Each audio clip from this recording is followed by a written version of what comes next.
Olá, pessoal. Olha, hoje é dia de aprender a começar o texto com um contexto histórico. Fazer a introdução usando uma alusão histórica. A alusão histórica é um recurso muito interessante. Não há um lugar correto para fazer isso, desde que não seja na conclusão. Mas hoje a gente vai aprender a usar esse contexto histórico na introdução. Existem várias maneiras de fazer introdução. Você pode fazer uma introdução apresentando dados, você pode fazer uma introdução apresentando as causas do problema, o que é a forma mais tradicional, e você pode também começar o texto fazendo uma alusão histórica. Então hoje a gente vai dar uma olhadinha em 4 temas diferentes, mas olhando apenas para o que poderia ser o parágrafo de introdução. Claro, usando o contexto histórico, tudo bem? Vamos para a primeira questão. O tema seria êxodo urbano, a fuga das grandes cidades. Como é que a gente poderia começar falando de história? Olha comigo. Nas décadas de 50 e 60, o rápido processo de industrialização do Brasil foi responsável por uma migração não só de populações do norte e do nordeste para o sudeste, mas também do interior para as capitais. O resultado, depois de 50 anos, é a falta de moradia, a violência e a escassez de oportunidades nos grandes centros urbanos. O fenômeno agora é inverso. A vida interiorana atrai e encanta cada vez mais aqueles que se cansaram das grandes metrópoles.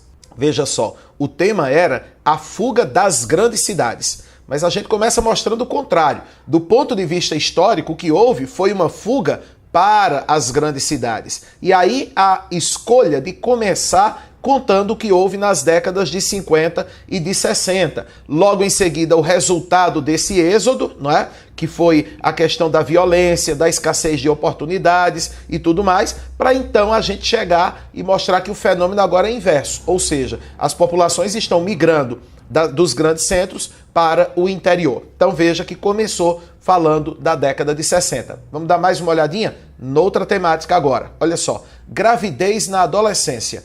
Como enfrentar essa questão? A pergunta também é, como começar isso aí com um contexto histórico? Vamos dar uma olhadinha. Mais de 1 milhão de adolescentes engravidam todos os anos no Brasil. Para entender o fenômeno, que vai muito além do desejo sexual, é preciso olhar as transformações sociais ocorridas principalmente após a década de 60. O movimento feminista, a pílula anticoncepcional e a liberação sexual explicam o fenômeno da sexualidade precoce.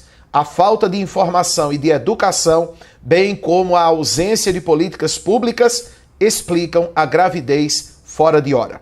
Olha só, gente, agora, antes de pensar em explicar a gravidez na adolescência, vamos explicar o fenômeno da sexualidade. E por isso a referência histórica, não é? As mudanças que ocorreram no mundo, principalmente depois da década de 60, envolvendo diretamente a mulher, não é? A invenção da pílula anticoncepcional, o movimento feminista, ou seja, a mulher vai mudar bastante a partir da década de 60. E claro que isso vai contribuir também para um processo diferente na sexualidade dos jovens, tá certo? E aí, claro, olhamos para o passado para começar a entender esse fenômeno que acontece nos dias de hoje. Obviamente, é preciso compreender que gravidez na adolescência não é responsabilidade exclusiva da mulher. Longe disso, pensar algo dessa natureza. Mas, obviamente, a mudança do comportamento feminino a partir da década de 60, de certa forma, contribuiu para que nós tivéssemos hoje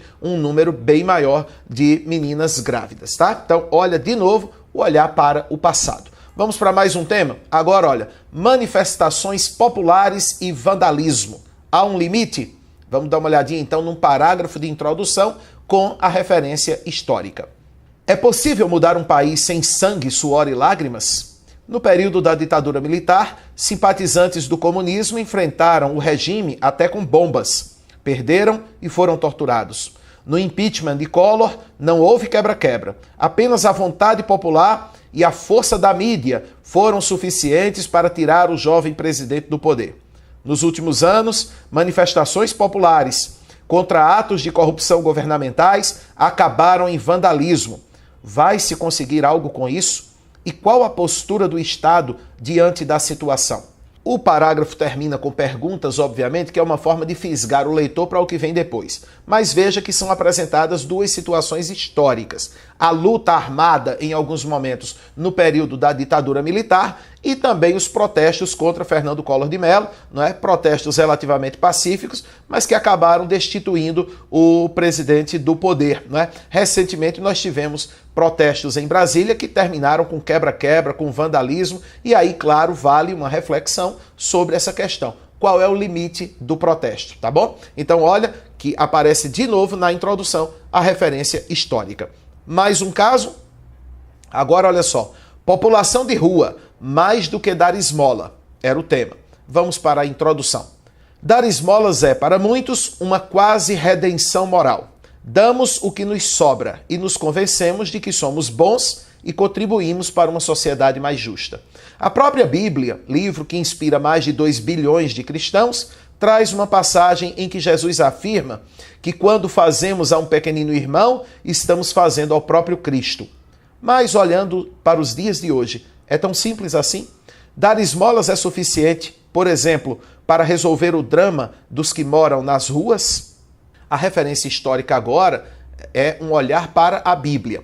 Claro que aqui ninguém está defendendo o ponto de vista religioso. Observe o seguinte, que se fala que a Bíblia, que é o livro que inspira mais de 2 bilhões de cristãos, tratava desse assunto, de quem dá, né, está, na verdade, fazendo algo bom para o próprio Cristo, que é a referência do cristianismo. Então, essa é uma referência apenas histórica para tratar da questão, obviamente. Veja que o parágrafo também termina com questionamentos. Não pode ser aquele questionamento óbvio. Deve ser, claro, questionamento que coloca em dúvida o leitor, que faz o leitor ficar curioso a respeito do que ele vai ler depois, tá bom? Então, essa é uma forma de enriquecer seu texto. Claro que se você não se sente seguro para fazer uma introdução com alusão histórica, pelo amor de Deus, não faça. Essa é apenas uma maneira diferente de começar o texto. Se não dá para fazer na introdução, procure fazer isso, claro, no desenvolvimento, porque é uma forma de enriquecer o conteúdo, tá bom? Olha só, qualquer dúvida sobre o nosso curso, acesse o nosso canal.